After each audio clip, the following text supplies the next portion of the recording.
Бензин буде, диспальне буде. Чи буде бензин коштувати стільки, скільки ж в Європі? Газу, думаю, що буде обмаль. Зараз переводити машину на газ не варто? 92-й бензин взагалі забуваємо. Угорщина сьогодні колаборант Росії в Європі. Білоруські заводи. Вони жили за рахунок України. Попит на російську нафту, він буде. Вони будуть видобувати багато, але вони не будуть заробляти. Удари росіян по нафтобазах. Такий логічний крок з боку агресора. А що тоді горить на нафтобазі? Зараз вже більше місяця триває війна. Скажіть, ви можете якось заспокоїти людей, чи навпаки на майбутнє у вас є погані новини щодо ринку палива в країні? Ні, я би не став драматизувати ситуацію, тому що цей перший шок, він минув. Цей ринок, він працює більш-менш стабільно. Я не думаю, що буде у нас якась профіцитна ситуація, тому що війна є війною. Багато станцій навряд чи відновить свою роботу. За моїми оцінками, зараз залишилось десь менше половини від загального числа, від загальної кількості АЗС, які працювали до війни. Я бачу, що зберігається такий режим обмежень деякий, але ж знову-таки треба розуміти, що краще хай буде такий режим, ніж взагалі пального не буде. Але зараз на більшості заправок діє це обмеження на 20 літрів. Зараз я бачу, що цей режим він все ж таки трохи послабшав, тобто вже там 20-30 літрів є обмеження. Особливо це стосується здебільшого бензину. По диспальному я взагалі не бачу, що були якісь обмеження. Тому ситуація, можна сказати, нормалізувалась, але я не думаю, що ми повернемось до часів, коли у нас буде там повна стела кількох марок бензинів, кількох марок диспального і так далі. Ні, такого вже не буде. Що стосується 92-го бензину, його взагалі вже не буде у нас, тому що його не виробляють в Європі, звідки ми сьогодні будемо постачати це пальне. По газу ситуація теж складна, тому що його залишки, вони теж невеликі були, і фактично зараз ми їх, скажімо так, доїдаємо. Вже. Його споживання в Україні було викликано завжди тим, що він був дешевий. А дешевий він був за рахунок великої різниці у податках. Коли ці податки зрівнялися, то відповідно газ став більш дорогим і його, змісту його використання стало менше. Раніше, умовно кажучи, раніше він коштував в 2 рази дешевше бензину. А зараз він буде коштувати 75% від ціни бензину. Зараз переводити машину на газ не варто? Ні, це вся історія закінчилася. Тому цей газ, він буде, попит на нього буде в тих регіонах, де нема бензину, наприклад. Люди можуть використовувати. Але там, де він потрібен, наприклад, побутові споживачі дуже багато використовують газ у балонах. Ви можете розказати до війни, звідки Україна брала паливо, звідки вона бере його зараз, і який план у бізнесу і держави, де його брати у найближчій перспективі? До війни 100% імпорту надходило з Білорусі, Росії та морем. Одразу всі 3 джерела закрилися. Ситуація в цьому плані вона є і складною, і простою одночасно. Складною, тому що ми маємо повністю перебудувати логістику і постачання, а з іншого боку, простою, тому що в нас нема варіантів. Тобто нам пальне треба це раз, а по-друге, це те, що крім постачання з Євросоюзу, у нас інших напрямів немає. В принципі, по всій Європі зараз шукається пальне для України. Зараз Україні треба якось увійти, інтегруватися в цей ринок, і знайти ці обсяги і стати частиною цього великого європейського ринку. А як інтегруватися з погляду ціни? В Європі, я так розумію, зараз ціни на паливо ростуть і будуть ще зростати. Чи буде бензин у нас коштувати стільки, скільки ж в Європі? Для кінцевого споживача ціна залежить від податків, від рівня податків. У Східній Європі податки менші, тому і ціна на стелі менша. А у Західній Європі це рекордсмени світові, це Нідерланди, Великобританія, Німеччина навіть. Там ціни максимальні при тому у світі, через те, що максимальні податки. Тобто я правильно розумію, що брати паливо ми будемо в Європі, у Так. Заходу. Відіграти ціну ми можемо за рахунок дій уряду, відповідно, за рахунок менших податків, ніж в більшості європейських країн. Ну, я наведу приклад такий, що зараз, якщо б уряд не зробив оці кроки по скасуванню податків, ціна була б на заправці до 50 гривень на літр. Але через те, що податки прибрали, сьогодні ми маємо 34 гривні на бензин та 37 гривень на диспальне.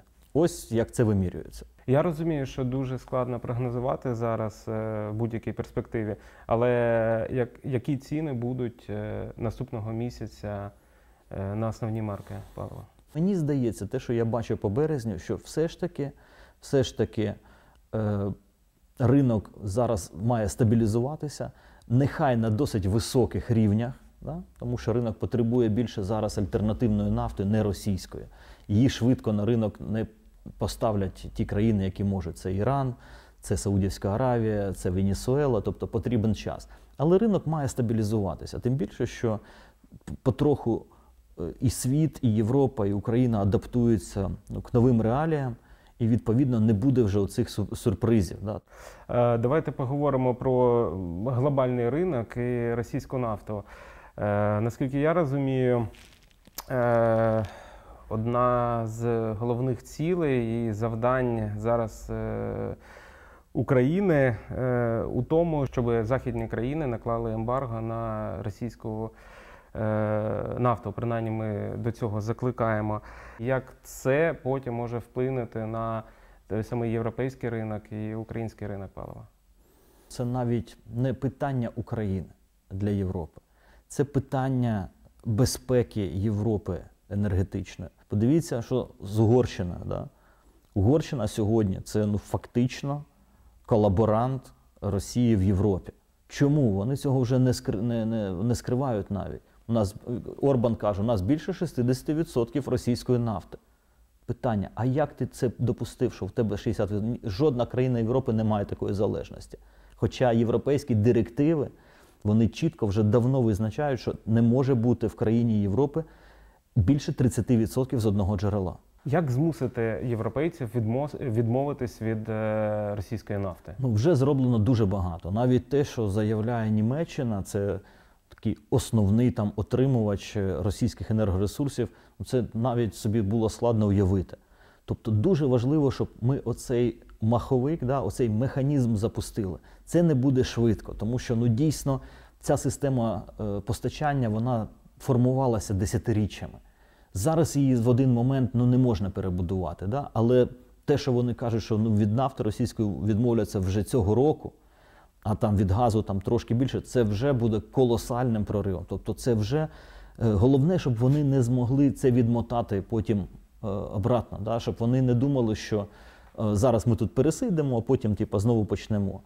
Да, це дорожче, альтернатива дорожча, але, по-перше, не назавжди. Коли будуть вибудовані ці логістичні цепочки нові, ланцюжки, вони дозволять знизити ціни. Навіть на той СПГ американський, який буде до них заходити, або з Катару. Ця ситуація, вона вирівняється. Це безумовно. По нафті взагалі простіше. Там нафта, умовно кажучи, не російська, вона коштує не набагато. Це на якісь 1, 2, 3% дорожче, ніж російська. Тут взагалі нема про що говорити. Давайте поговоримо про альтернативи. Іран, чи може він скористатися цією ситуацією глобально і на тлі війни Росії в Україні спробувати налагодити стосунки з Заходом і стати альтернативним джерелом енергоносіїв? Безумовно, тобто вони цього і не скривають. Тобто вони хочуть це робити, тому що вони потребують грошей від експорту нафти. Іран, він чим ще цікавий? Тим, що його нафта, вона дуже схожа по своїм характеристикам на російський Юралс. Тобто заміщення взагалі пройде безболісно і непомітно. Крім того, Іран, це там дуже низька собівартість цієї нафти. То вони можуть давати ціни і торгувати набагато дешевше. Тобто це дуже буде гарний варіант, і начебто він вже на виході. Да, нам це вигідно? Так, звичайно. Звичайно, нам це вигідно. Нам зараз вигідно, щоб будь-хто збільшував поставки нафти на глобальний ринок щоб це була не російська нафта. Ми бачимо, що росіяни вже опинилися в досить складному становищі. Переповнені резервуари, вже зменшується видобуток, наскільки відомо там з інсайдів в Росії, зменшується нафтопереробка, тому що теж нема попиту на нафтопродукти. Тому це вже діє. Але треба дотискати, щоб повністю, щоб не було ходу назад. Подивіться там, наприклад, на білоруські заводи. Це дуже яскрава ілюстрація. Вони жили за рахунок України. Ми були для них найбільш ліквідним ринком, який платив більше, ніж будь-хто за їх продукти. А що з ними буде зараз? Яка там ситуація? Вони зараз уже місяць стоять фактично на мінімальних технологічних обсягах. Фактично це така, скажімо так, псевдозупинка. Тобто фактично вони вже не можуть виробляти пальне, тому що їм нема куди його складувати. Тобто вони заливаються, я думаю, ми очікуємо, що там десь, я думаю, що в квітні точно один з цих заводів вже стане, тому що нема куди це дівати. Решта, той, хто буде працювати, один з заводів, він буде вимушений експортувати все тільки в Росію, тому що більше нема куди. Тобто інвестиції, які білоруси робили 15 років останніх в цю нафтопереробку, вони просто пішли коту під хвіст. Ці заводи нікому не потрібні. Чи є тут загроза, що російську нафту перенаправлять на такий величезний ринок, як Індія? Попит на російську нафту, він буде. Він буде у будь-якому разі. Цим скористаються, це дуже вигідно. Дивіться, що сьогодні відбувається. Сьогодні дисконт на російську нафту відносно еталонних сортів вже сягає 35%. Тобто фактично, якщо ти береш цю російську нафту, переробляєш, в тебе маржа 35% відносно інших, хто переробляє дорогу нафту. Це великі гроші. Ця переробка, вона взагалі завжди зводила кінці з кінцями, ледве-ледве. А зараз це дуже, дуже гарний бізнес. Тому я впевнений, що буде багато тих, хто скористається цим, хто не хоче, кому там репутаційні ці ризики або ще інше, їм вони просто все одно. Тому що Китай, Індія безумовно будуть це робити. Що з цим робити? Розширяти санкції?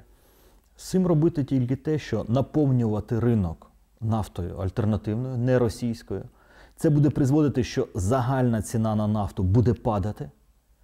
І з умовою у цього дисконту, тобто воно загонить росіян в те, що у них в той видобуток, він не буде приносити їм прибутку. Вони будуть видобувати багато, але вони не будуть заробляти. Тому що вони з їхніх родовищ ще треба довести на експортні ринки, це дуже великі витрати. І якщо буде нафта, наприклад, не як сьогодні 120, з дисконтом це росіяни продають по 90, та по 85. А коли нафта буде в світі, там, наприклад, 80, це буде означати, що росіянам треба буде продавати по 50. А по 50 це вже десь такий для багатьох свердловин, для багатьох родовищ російських це вже нуль. Ось чого треба добувати. Тобто треба просто збільшувати постачання нафти на ринок. ОПЕК може домовитись про збільшення об'ємів і коли це може статися? Знаєте, там дуже складна історія, тому що треба розуміти, що нафтовидобувним країнам їм вигідна висока ціна. Безумовно. А щоб була висока ціна, їм треба координуватися з Росією. Тобто там абсолютно там своя історія, там теж все не дуже просто внутрі цієї організації, тому що вони всі конкуренти один для одного, але всі вони хочуть заробляти більше. І вони будуть це робити, вони вже заявили про те, що вони будуть зважати на позицію Росії, що вони будуть зважати на її інтереси і так далі. Інша справа, що $120, які є сьогодні там, на нафту, це дуже небезпечна для них ситуація, насправді. Так, вони сьогодні заробляють, але в стратегічній перспективі вони стимулюють зараз альтернативні поклади нафти, більш такі витратні, наприклад, там, ті ж там сланцеві технології, якісь там нафтові піски, які там є в Штатах, які є в Канаді. Вони зараз стимулюють розвиток цієї галузі, яка потім буде з ними конкурувати. Крім того, що вони сьогодні стимулюють? Вони стимулюють альтернативну енергетику. Дуже дорогий бензин – це завжди стимул для електромобілів. Ну, головне, знижується споживання. Дорогий бензин – це удар по споживанню. А нема споживання – нема прибутку. Тому я думаю, що все одно вони будуть збільшувати цей видобуток, але будуть контролювати, щоб ціна якось теж там трагічно для них, драматично не впала. З цього всього можна зробити висновок, що бензин так чи інакше, і паливо так чи інакше в Україні буде. Просто воно буде з інших джерел. Скажіть, як щодо логістики і його зберігання? Останні дні особливо ми бачимо удари росіян по нафтобазах в Україні. Розкажіть, наскільки це впливає або може вплинути на ціни, на ринок палива тут, в Україні? Ну, ви знаєте, це досить такий логічний крок з боку агресора. Це така класика. Да? Тому ринок був до цього готовий. Я скажу так, що ні на що це не вплине. Постачати пальне як буде, так як постачали, так і постачають. Тим більше, що в Україні нема ніяких там вимог щодо зберігання пального або формування якихось запасів. Тому ринок, і через те, що пальне дуже дороге, і ніхто не хоче заморожувати великі обігові кошти на цих запасах, то їх ніхто особливо ніколи не робив. Відповідно, ті бази, які вони торпедували, ну, там не було особливих запасів нафтопродуктів. Ринок вже давно працює український з колес. Запасів ми не маємо особливих. Тому ця стратегія, вона ніяк не вплине, ну, на знищення цієї інфраструктури, вона ніяк не вплине на оперативне постачання пального. Чому тоді росіяни торпедують ці нафтобази? У мене тоді таке питання. Ну, тому що вони мислять своїм ринком. Да? У них великий ринок, у них велике виробництво, вони роблять запаси. І на внутрішньому ринку, і на експортних, і в експортних портах. Це для них є звичне. І вони вважають, що тут теж так це функціонує. Тут так це не працює. А що тоді горить на нафтобазі? Сама інфраструктура, сама споруда? Ні, ну що таке нафтобаза? Нафтобаза, там завжди є якийсь мертвий залишок, так званий. Тобто не можна підняти, висушити резервуар повністю. Да? Там завжди зберігається якась кількість пального, яке не можна викачати. І по-друге, це пари. Пари пального, вони навіть страшніше з вибухонебезпечної точки зору, ніж саме пальне. Тому що саме пари горять, а не сам нафтопродукт для початку. Тому, звичайно, там ці пари вони є, і це все призводить до такого ефекту, що воно так горить, да, дуже сильно. Що ще треба зробити уряду найближчим часом? Ну, головне, що зараз ми бачимо, це ось саме лібералізувати цей ринок і зробити максимальну кількість трейдерів. Зараз виявляється, що у нас є дуже серйозні обмеження по заїзду наших машин в ту ж Польщу, наприклад, або в інші європейські країни. Є система дозволів, які дуже обмежені. Тобто один бензовоз може за 2 місяці заїхати лише 3 рази в Польщу. А він може заїхати туди 10 разів, а не 3. Тобто це просто препона бюрократична, да, нормативна, її треба знімати. Насамкінець, що би ви сказали людям, які зараз кажуть про те, що ну все, в Україні бензину скоро не буде? Ні, в Україні бензин буде, диспальне буде, газу, думаю, що буде обмаль. 92-й бензин взагалі забуваємо, не буде його вже. Але не буде ізобілія, да? Не буде у нас профіциту пального. Отой економ-режим, який ми сьогодні маємо, я думаю, що може він буде і послаблюватись, але буде обмежена кількість працюючих заправочних станцій. І я сподіваюся, що вже, можливо, з квітня оцей режим квотування, він теж буде більш таким ліберальним. Да? Тобто, а може взагалі від нього вже і відмовляться. Тому що все ж таки перший шок пройшов, почалась така рутинна системна робота. Я думаю, що це буде сприяти тому, що ринок буде наповнюватись і буде більш стабільна ситуація, пальне буде більш доступним, ніж зараз.